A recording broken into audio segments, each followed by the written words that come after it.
our daily bread for May 5th, 2022, entitled Our Father. The scripture for today's devotional is found in Matthew chapter 6, verses 5 through 13. Most mornings I recite the Lord's Prayer.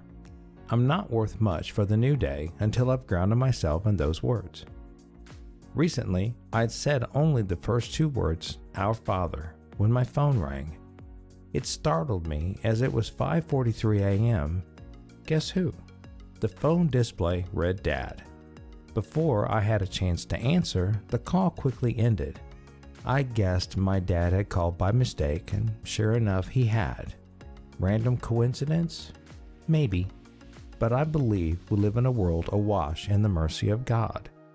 That particular day, I needed that reassurance of our Father's presence. Think about that for a minute.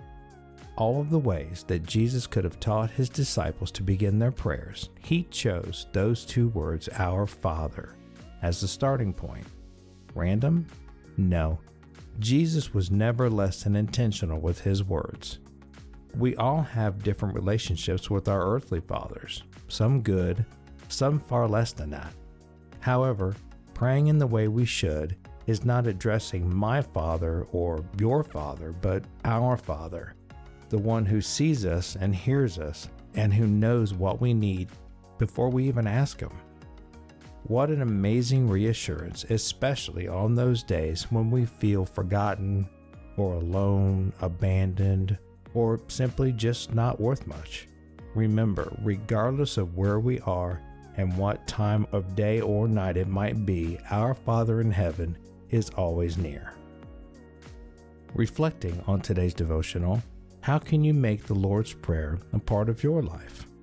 What feelings do those two words, Our Father, stir in you? Let's take a moment to pray.